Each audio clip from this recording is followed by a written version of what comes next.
할렐루야. 서로 간에 교제하시겠습니다. 진리로 승리합시다.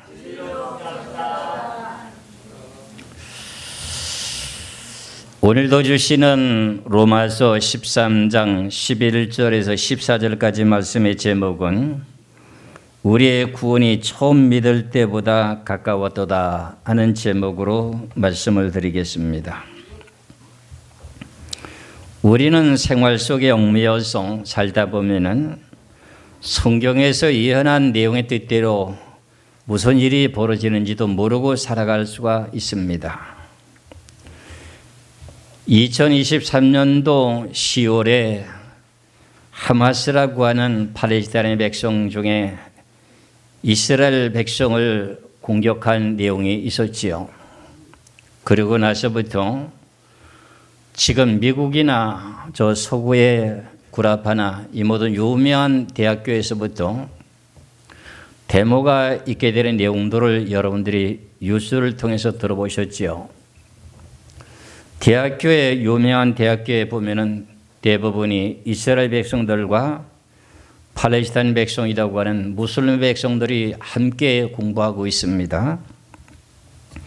그러니까 그 내용의 전쟁으로 인해서 이스라엘과 팔레스타인 백성들에 대한 내용에 서로 간에 갈등이 생기면서 싸우게 되고 데모하게 되는 사건이 벌어지게 되는 내용을 지난 10월 이후부터 계속 번져나가고 있는데 그런 내용의 폭동이 일어나게 되는 동기가 뭘까요? 이제 미국이라는 나라에 반이스라엘이라고 하는 그 모든 백성들에게 반시위를 하게 되는 동기가 이스라엘 백성들, 팔레스타인 백성들은 이스라엘 백성들, 그리고 이스라엘 백성들은 팔레스타인을 서로 간에 공격을 하면서 데모를 하게 되는 내용을 뉴스를 통해서 보았을 것입니다. 그러는 가운데 미국의 유명하다고 하는 하버드 대학 가운데는 대학 교수들도 나와서 싸우게 되고 교회 문을 닫기도 하면서 온라인 예배 공부를 하게 되는 이런 모든 일들이 발생되는 것을 여러분들이 보셨죠. 그 내용들이 무슨 뜻의 의미가 있다고 하는 것을 여러분들이 아는 분도 계시지만서도 잘 모르는 분들이 너무나도 많습니다. 왜 그러냐면은 전 세계에 흩어져 있는 유태인들이라고 하는 백성들이 돌아와야 됩니다. 그 백성들이 들어오기 위한 내용들이 지금 러시아하고 우크라이나 전쟁 가운데서도 우크라이나에 살고 있었던 유대인들이 전부 다 고향 땅으로 다 돌아갔습니다. 이런 내용들이 성경에서 예언된 내용의 뜻대로 되어가는 것을 보면서 우리는 신앙생활했을 때 처음에 신앙으로 다시금 돌아서 잠잘 때가 아니라 깨어있을 때라는 겁니다. 미국에서부터 시작된 그 모든 하버드 대학교나 콜럼버 대학이나 여러 가지 그 대학들이 많이 있습니다. 예일 대학교나 유명한 대학들이 전부 다가 전 세계에서 공부를 좀 잘해보겠다고 하면서 몰려든 학생들이 유태인들과 팔레스타인하고 이 학생들이 같이 공부하거든요. 그 가운데 데모가 일어나는 그것이 지금 유럽으로 넘어가서 이탈리아, 로마, 영국, 프랑스, 독일 지금 계속 번져나가고 있습니다. 이런 내용을 여러분들이 보면서 오늘 본문의 말씀이라고 하는 내용 자체 가운데 제목이 뭐라 그랬습니까? 우리의 구원이 처음 믿을 때보다 가까웠도다. 이걸 생각하셔야 됩니다.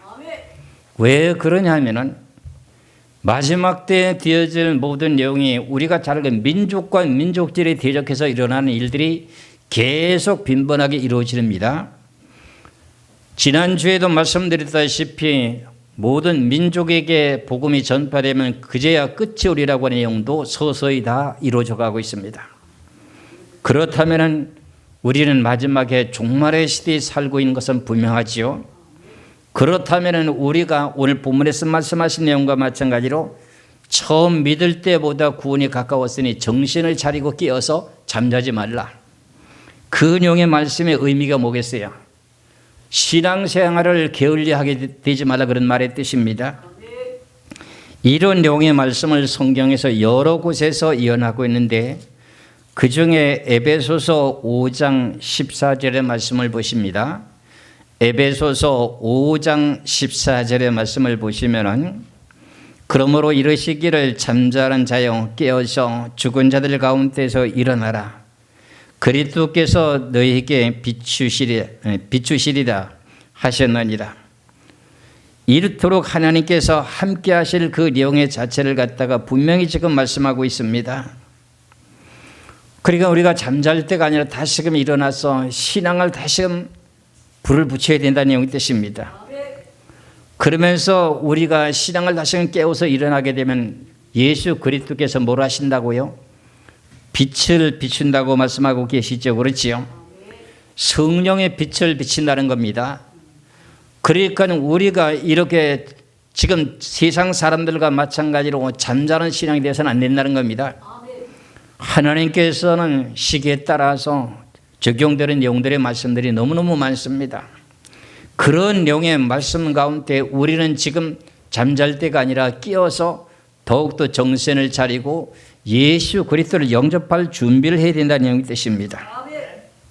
그래서 우리는 낮에와 속한 사람이라면 예수 그리스도를 영접할 내용의 준비가 되어야 됩니다. 그래서 데살로니가 전서 5장 6절에서 7절의 말씀을 보겠습니다. 데살로니가 전서 5장 6절에서 7절까지 8절까지 보겠습니다.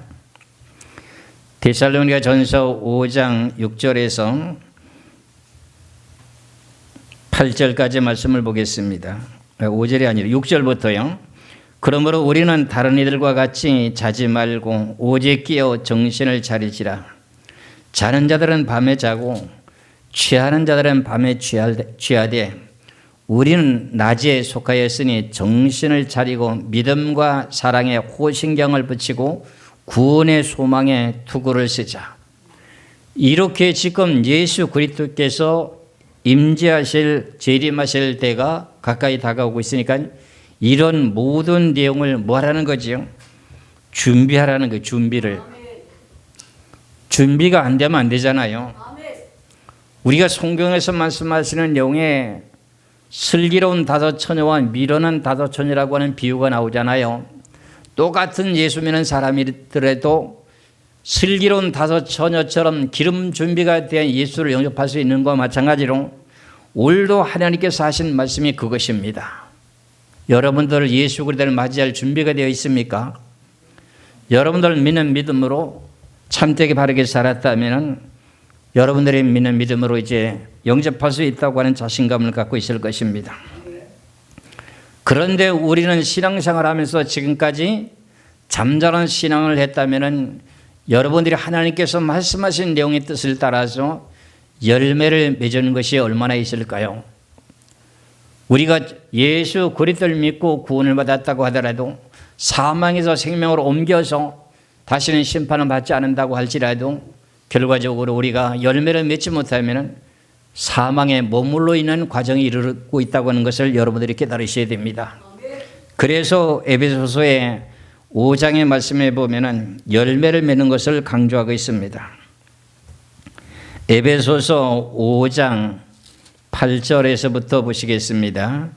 에베소서 5장 8절에서 11절까지 말씀을 보시면은 너희가 전에는 어둠이더니 이제는 주 안에서 빛이라. 빛의 자녀들처럼 행하라. 빛의 열매는 모든 착함과 의로움과 진실함이 있느니라. 주를 기쁘시게 할 것이 무엇인가 시험하여 보라.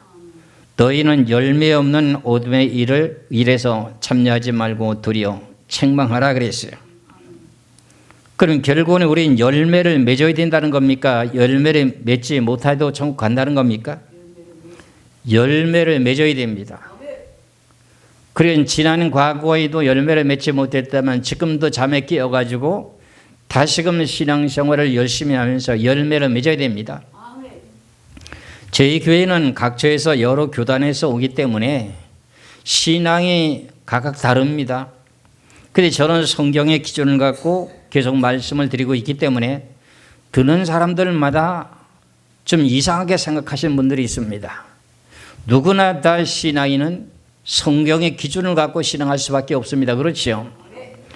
그렇기 때문에 하나님께서는 우리들에게 말씀하신 내용 중에 저는 이렇게 많은 교단과 교리 속에서 이제 생활하는 모든 사람들과 서로 간에 접해 보다 보니까는 믿기만 하면 천국 가는데 무슨 소리냐 자꾸 이런 소리 하길래 내가 그러면 성경을 잘못 전하고 잘못 깨닫고 있는 것인가 하고 그토록 고심하고 성경을 다시 보고 다시 보면서 깨닫게 된 내용 가운데 하나님께서 음성으로 들려주신 내용이 그 나라의 열매 맺는 백성이 들어가리라고 하신 그 내용의 말씀, 마태복음에 대한 내용의 말씀을 깨닫고 난 후에 더 이상 내가 그걸 논하지 않았습니다. 여러분들이 늘 내가 가끔 전했던 마태복음의 21장에 있는 내용의 말씀 42절에서 43절의 말씀을 보면은 그 나라의 열매, 하늘나라에 대한 열매를 맺는 백성이 들어간다고 하는 내용, 이 결론입니다. 마태복음 21장 42절에서 43절까지입니다. 예수께서 이르시되 너희가 성경에 건축자들이 버린 돌이 모퉁이 머릿돌이 되었나니 이것은 주로 말미암아 된 것이요 우리 눈에 기하도다 함을 읽어본 일이 없느냐. 그러므로 내가 너희에게 이르노니, 여기에 너희라고 하는 대상은 누구냐면 바리새인들과 서기관들과 하는 소리입니다. 그러므로 내가 너희에게 이르노니 하나님의 나라를 너희는 빼앗기고 그 나라에 열매 맺는 백성이 들어가리라. 열매 맺는 백성이 천국에 들어간다고 하는 내용을 예수님이 직접 하신 내용의 말씀입니다. 그렇다면 우리가 예수 그리스도를 믿고 구원을 받았다 할지라도 어떻게 돼요? 열매를 맺지 못하면 그 나라에 들어가지 못한다고 하는 내용이 맞을까요? 안 맞을까요? 그런데 우리가 오해하기 쉬운 내용 중에 하나가 많은 목사님들이 증거할 때마다 뭐라고 말씀하시느냐. 요한복음 5장 24절의 말씀을 보면은요. 요한복음 5장 24절에 이렇게 말씀하고 있습니다. 내가 진실로 진실로 너희에게 이르노니 내 말을 듣고 또 나 보내신 이를 믿는 자는 영생을 얻었고 심판에 이르지 아니하나니 사망에서 생명으로 옮겼느니라. 그럼 우리는 사망에서 생명으로 옮겼다고 하는 것은 죄와 사망의 법에서 태어나서 예수 그리스도를 믿게 되므로 우리 생명으로 옮겨졌습니다. 그렇잖아요. 그럼 여기서 이것으로서 이걸 가지고 열매를 맺지 않아도 된다고 하시는 분들이 많습니다. 그렇지 않습니다. 왜 그러냐? 여기에 대한 내용이 또 답이 있습니다. 분명하게. 제가 말씀드린 내용과 마찬가지로 열매를 맺지 못한 백성들은 그냥 사망에서 생명으로 옮겼다 할지라도 사망에 다시 머물러 있다는 겁니다. 이 엄청난 이 사건입니다. 그 내용의 말씀을 요한 1서 3장 14절의 말씀을 보시면 깜짝 놀랄 것입니다. 요한 1서 3장 14절의 말씀을 보면 우리는 형제를 사랑함으로 사망에서 옮겨 생명으로 들어간 줄을 알거니와. 우리 형제를 사랑함으로 사망에서 생명으로 옮겨져서 어떻게 들어가는 줄 알거니와. 사랑을 하지 아니하는 자는 사망에 뭐한다? 머물러 있느니라. 그러니까 열매를 맺는 그 내용의 결과가 요한복음 5장 24절에 사망에서 생명으로 옮겼다 할지라도 내가 형제를 사랑하지 못하고 열매를 맺지 못한다면 너희들은 사망에 머물러 있는 거야. 그런데 어떻게 이렇게 요한복음에 대한 5장 24절의 한 구절을 가지고 당신들은 구원받았으니 염려할 거 없어, 이런 내용을 말할 수가 있을 것인가? 나는 성경의 말씀을 놓고 보니까 그렇지 않은 것이 수없이 많은 걸 어떻게 하면 좋습니까?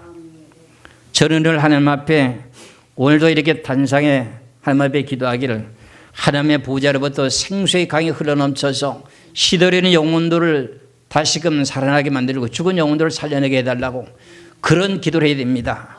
그 내용 가운데 저도 이렇게 하나님 주신 생명수의 강물이란 진리의 말씀을 외치고 증거해야 여기서부터 흘러내려가는 그 귀하시는 하나님의 생명수의 강을 통해서 한 주 동안 세상과 접하며 살아가는 동안에 시들었던 영혼들을 어떻게 해야 돼요? 다시금 깨우쳐주고 살려줘야 되잖아요. 죽은 영혼들을 뭐 해야 돼요? 살려내야 되잖아요.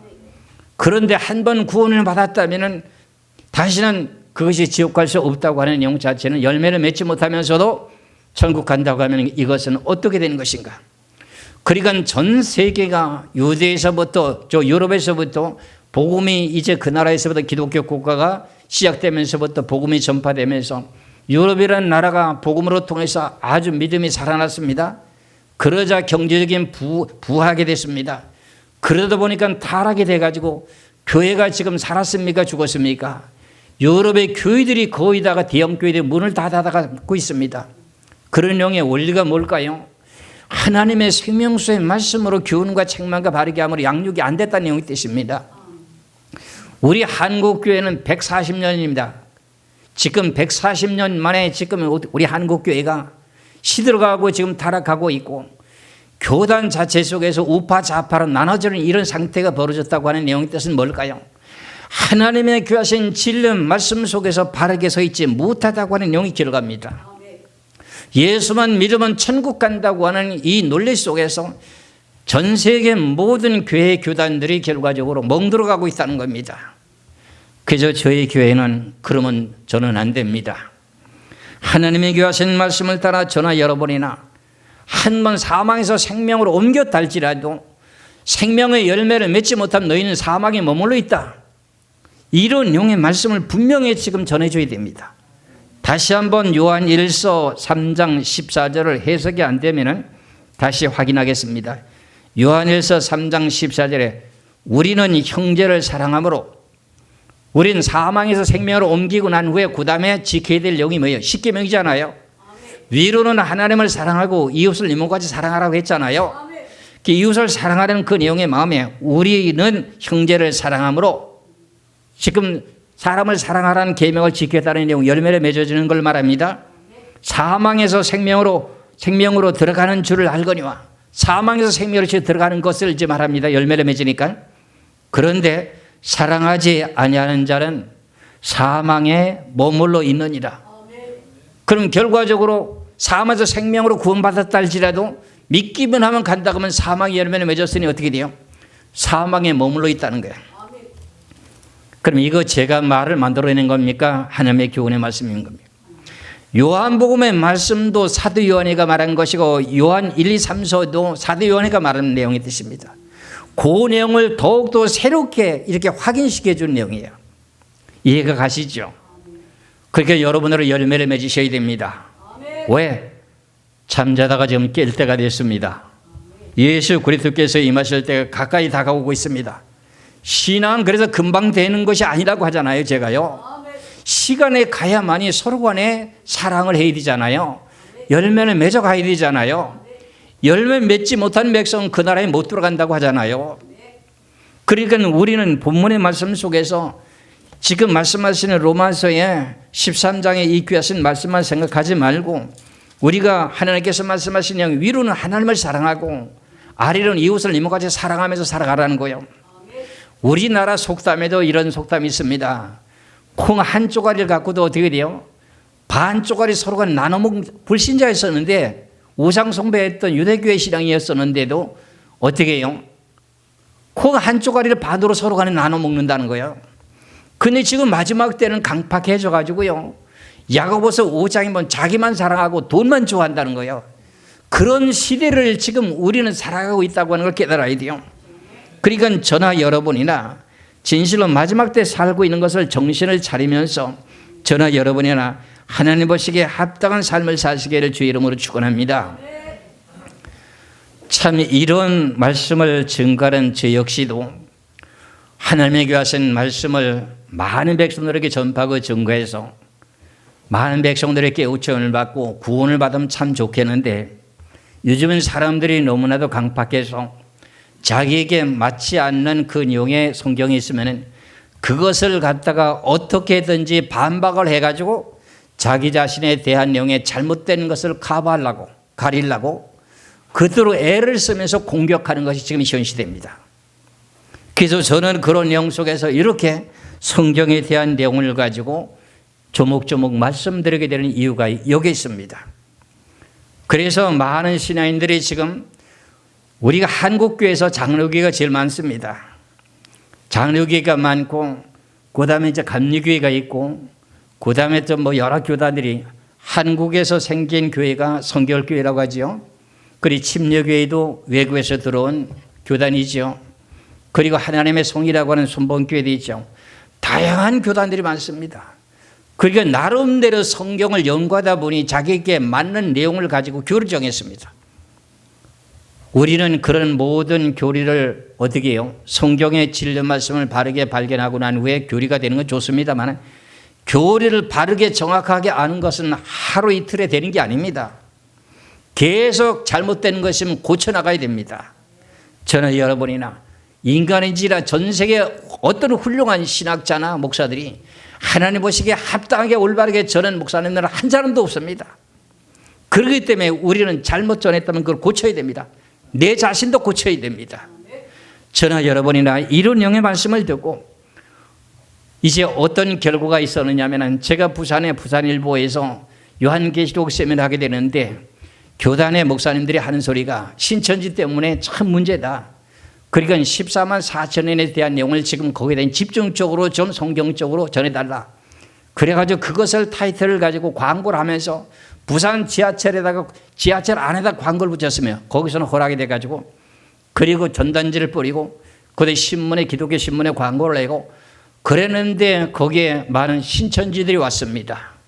그런데 14만 4천년에 대한 내용들이 자기들이 주장하는 내용의 12지파들이라고 하는 그 계통들은 요한계시록에 대한 내용의 뜻을 갖다가 6째 인을 떼게 되면은 하늘에서부터 큰 징조들이 나타나게 되는데 해와 달과 별들이 어떻게 돼요?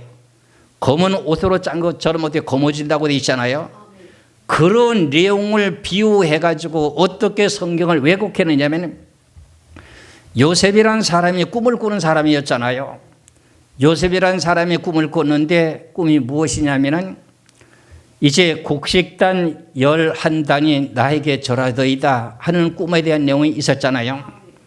그 내용의 자체가 결과적으로 이제 야곱을 통해서 12족속이 이제 그 퍼져나가기 시작하면서 생육하고 번성하면서 많은 사람들이 이제 번성하기 시작할 무렵에 이스라엘 나라 땅 기근이 들었잖아요.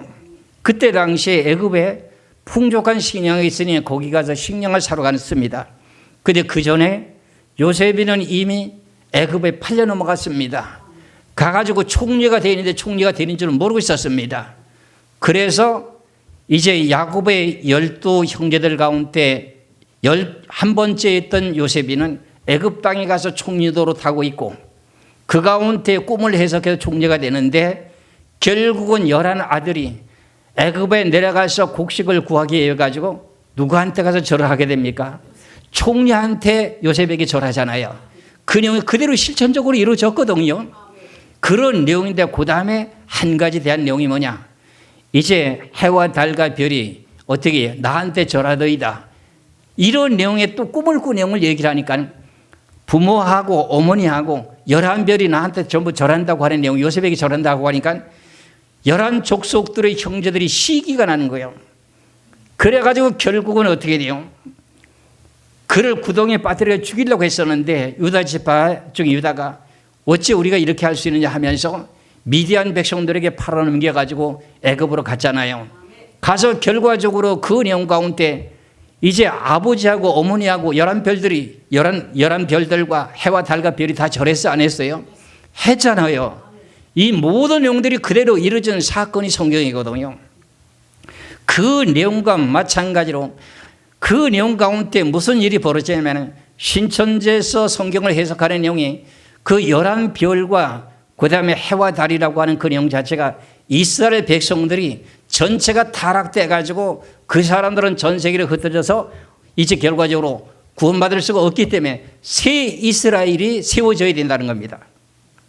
그 신천지라고 하는 계통은 새 이스라엘이라고 하는 단어를 끄집어내서 만들어냈습니다. 신천지가 쓴 책을 내가 갖고 있습니다. 계시록을. 근데 그래서 내가 그걸 알고 있습니다.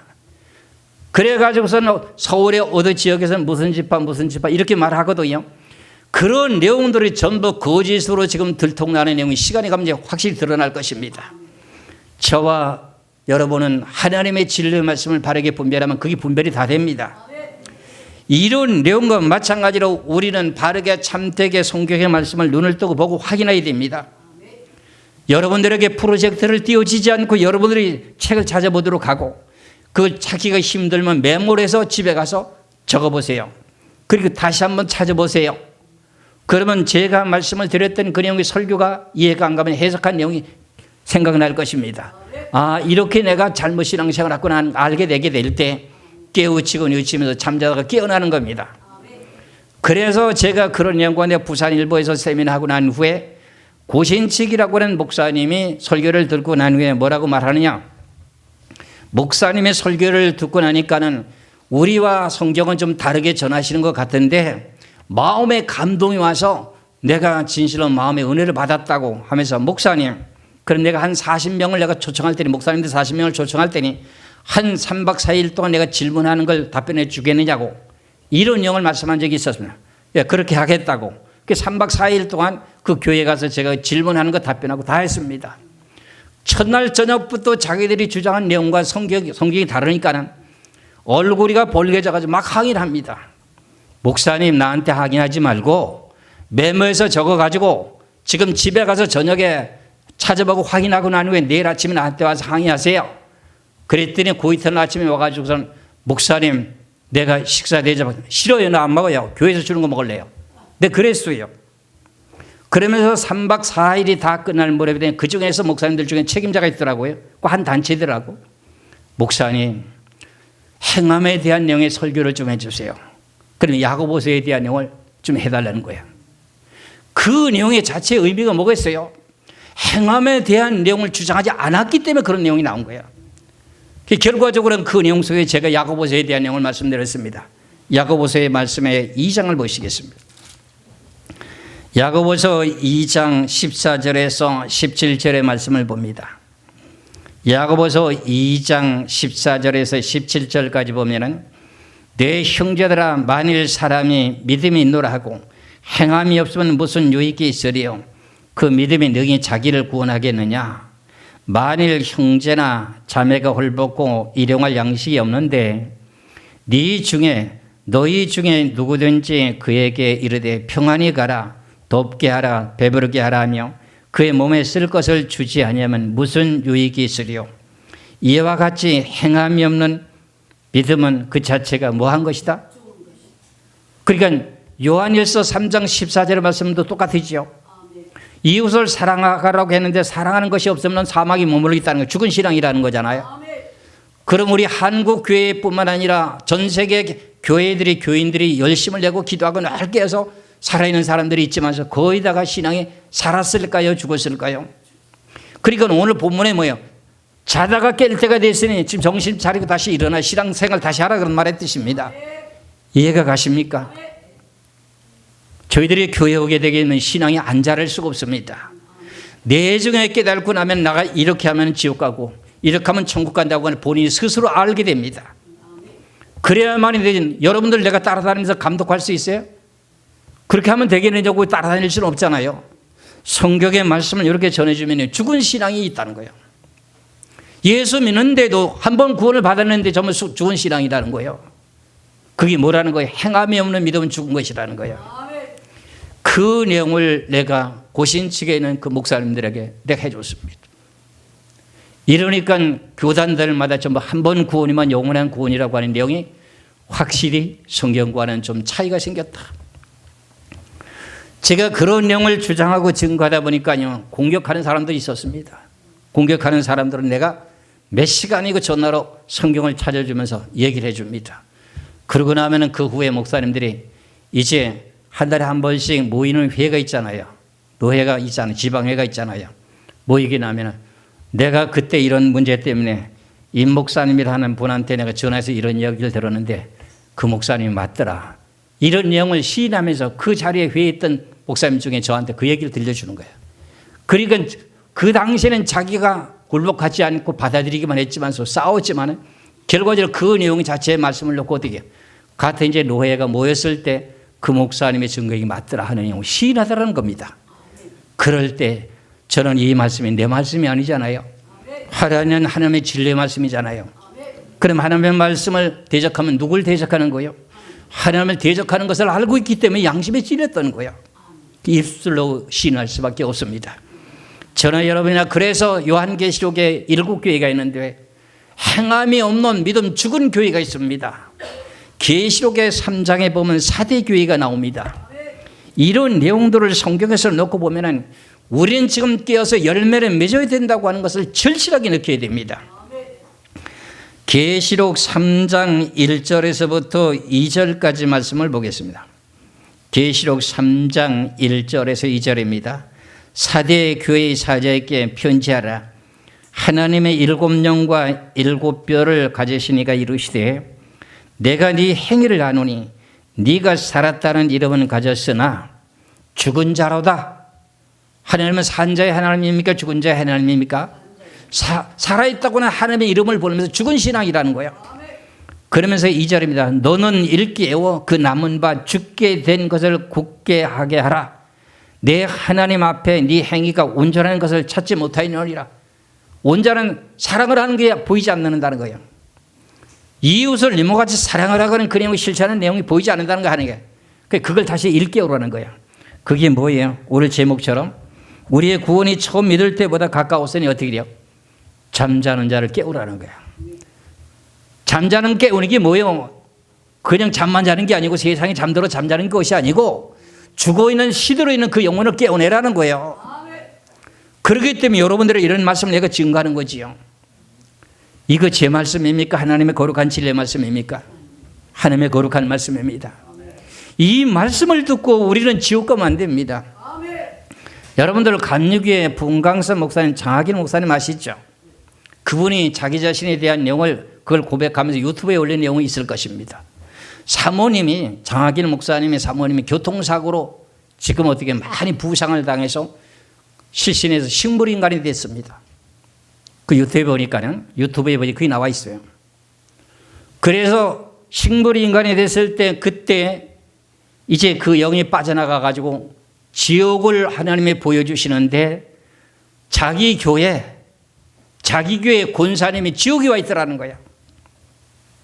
그래서 장학일 목사님이 자기 사모가 교통사고로 죽었다가 살아나면서 깨어나서 당신은 얼마나 위로하려고 하는데 위로가 아니라 벌떡 일어나서 눈이 뜨자마자 목사님 똑바로 목회하세요. 이렇게 지적했다는 거예요. 왜? 자기 권사가 지옥에 가는 걸 내가 본 걸 그것 때문에. 한번 쳐보세요. 예수마을 장학일 목사님 저 사모님에 대한 저 입신에 대한 간증이요. 그 나와 있습니다. 제가 말씀드리는 것보다 더 실감되게 나와 있습니다. 왜요? 그런 유명한 목사님 부흥 강사 아닙니까? 근데 그 교회 권사님이 왜 지옥 가 있느냐고요. 그것을 사모가 봤으니까 성도가 봤으면 네가 잘못 봤지 이렇게 무시할 텐데 대신 누가 봤어요? 목사 사모가 그걸 봤단 말입니다. 그러니까 어떻게 해요? 교통사고 대 식물인간이 되어가지고 수술대가 아니라 잠자고 있다 다시금 깨어나가서 살아나는데 살아나자마자 이제 그때 당시에 이제 그 장학일 목사님은 외국에 선교하는 것 때문에 외국에 갔다가 돌아왔는데 만나서 눈이 떠서 바로 볼 때 바로 지적하게 당신 목회 똑바로 하세요. 당신이 양육한 권사 지옥 가 있습니다. 기가 막힐 도달 아닙니까? 그 내용의 책망을 어떻게 하려고요? 저는 그렇게 책망받으려고 노력 안 합니다. 하나님 앞에 칭찬받기를 원합니다. 정신 차려야 됩니다. 이런 내용에 하도 성경을 안 믿으니까는 그런 내용에 천국 지옥 갔다 왔다는 간증들을 많이 합니다 지금요. 근데 왜 그걸 안 믿을까요? 사람의 마음이 강박해서 그래요. 내가 나에게 있는 것이 뭔가 있다면 우리 형제들에게 못 먹고 굶주림이 있다면 쌀을 갖다 주세요. 그러면 그 내용이 하나님을 사랑하는 그 내용 가운데 사랑의 영이 나한테 임합니다. 그럼 마음이 기쁘고 즐겁습니다. 그러면 내 영이 살아납니다. 이웃을 이모같이 사랑하라고 한 그 내용 자체가 그겁니다. 아시겠죠? 그와 마찬가지로 그 나라에 열매를 맺는 백성이 들어간다고 하는 내용을 여러분들이 분명히 깨달고 마태복음 7장에서도 열매 맺는 내용을 분명히 말하고 있습니다. 저는 여러분이 열매 맺는 신앙 되시길 바랍니다. 기복적인 신앙으로 내가 좀 마음이 찝찝하고 해가지고 교회 가서 예배만 드리고 오면 마음이 편안해지고 이거 기복적인 신앙입니다. 이건 철저히 회개해야 됩니다. 그래서 마음을 완이를 갖고 10년, 20년 마당만 밟는 신앙, 이사야서 말씀하고 있잖아요. 마당만 밟는 신앙생활 하지 말라는 거예요. 그래서 우리는 철저하게 하나님 말씀을 무장하고 깨달고 내가 잘못 살아왔다면 실천하세요. 실천하면요 하나님의 귀하신 영은 어떠냐면 사랑의 영입니다. 하나님의 사랑의 영입니다. 그리고 선한 영입니다. 선한 영이기 때문에 선한 열매를 맺어야 됩니다. 그 내용을 디모데 전서에서 말씀하고 있는 걸 잘 깨달으시기 바랍니다. 디모데 전서 6장을 보시겠습니다. 디모데 전서 6장 18절에서 19절의 말씀을 봅니다. 디모데 전서 6장 18절에서 19절에 선을 행하고 선한 사업을 많이 하고 나눠주기를 좋아하면 너그러운 자가 되게 하라. 이것이 장래 자기를 위하여 좋은 터를 쌓아 참된 생명을 취하는 것이라. 선한 마음을 가지고 남에게 나눠주고 베풀어 주는 것이 그 사람에게 나눠줬다 할지라도 너는 그 나눠준 것 때문에 너는 천국 갈 수 있는 영의 생명을 취한다는 겁니다. 놀라운 일이잖아요. 그렇잖아요. 나는 내가 먹고 살아야 신앙생활 할 거 아니야. 이렇게 하는 것이 일반적인 정욕적인 생각이잖아요. 하나님의 방법은 그게 아니에요. 아시겠지요? 남에게 나눠주고 베풀어주면 네가 생명을 취하는 거 천국 가는 일을 하는 거야. 그 생명의 열매를 맺는 거라는 거야. 이해 가시겠지요? 그래서 이런 내용의 진리의 말씀을 따라 우리는 선한 생각을 가지고 어떻게 돼요? 앞서서 말씀드렸잖아요. 에베소서 5장에서 선한 열매를 빛의 열매는 뭐라 했어요? 선함과 착한 일을 하는 거라잖아요. 그렇잖아요. 이런 모든 내용과 마찬가지로 그 내용의 결과가 뭐예요? 네가 남에게 나눠주고 사랑을 한 그 내용 자체는 네 생명이 천국 가는 일이 하는 것을 보고 말하기를 뭐라 그래요? 다시 보겠어요. 디모데전서 6장 18절에서 19절에 선을 행하고 선한 사업을 많이 하고 나눠주기를 좋아하며 너그러운 자가 되게 하라. 강팍한 마음 갖지 말라는 겁니다. 이것이 장래에 앞으로 네가 장래 자기를 위하여 좋은 터를 쌓아 참된 생명을 취하는 것이다. 천국 가는 일을 하는 것이다. 그런 말이 되십니다. 이해 가시죠? 내 것만 취하고 이렇게 하면서 살아가는 그 모든 삶의 생활은 내가 궁핍하고 좀 어려워도 급박한 사건이 벌어져서 형제들이 먹을 거리 떼거리가 없다면 그 나눠주라는 겁니다. 아시겠지요? 이랬을 때 너는 생명을 취하게 되는 열매를 맺는 거야. 이런 내용을 잘 깨달고 성경만 달달달 애우게 되는 뇌로만 깨달은 것이 아니라 실천을 해야 됩니다. 실천을. 그래야 열매를 맺어야 결과적으로 생명을 얻는 것이라고 하는 걸 깨달아야 돼요. 그러다 보니까 여러분들이 먹고 마시고 살아가는 모든 삶 속에 죄를 진 것이 있을까요? 없을까요? 죄를 진 게 있잖아요. 그러니까 서로 사랑하라고 하는 말이 이겁니다. 그러면 서로 간에 사랑이 싹 들까요? 싹이 안 들까요? 싹을 트겠죠. 베드로전서 4장 7절 8절의 말씀을 보겠습니다. 베드로전서 4장 7절 8절입니다. 만물이 마지막이 가까웠으니 그러므로 너희는 정신을 차리고 근신하여 기도하라. 무엇보다도 뜨겁게 서로 뭐할지라? 사랑할지니 사랑은 거대한 죄를 덮느니라. 내가 남에게 사랑하면 내 자신의 죄도 가려집니다. 그리고 서로 간에 허물을 덮어줘야 됩니다. 여러분들 두 부부가 아주 젊은 청춘 남녀가 서로 간에 연애할 때는 상대방에게 서로 콩팥불이 찧어가지고 좋은 면만 보이기 때문에 허물이 보입니까? 안 보입니까?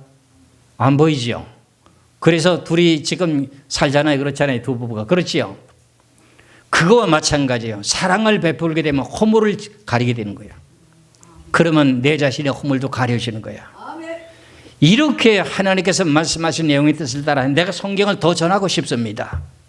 그러나 여기까지 모든 것을 좀 깨닫고 난 후에 실천하시고 이 내용들을 언젠가는 또 연결해서 전할 수가 있습니다.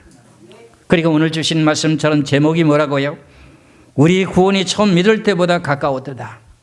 그래 뭐 하라고 해요? 정신을 차리고 하나님에게 하신 말씀을 따라 열매를 맺어 살아가라는 겁니다. 믿으시길 주의 이름으로 축원합니다. 기도하겠습니다.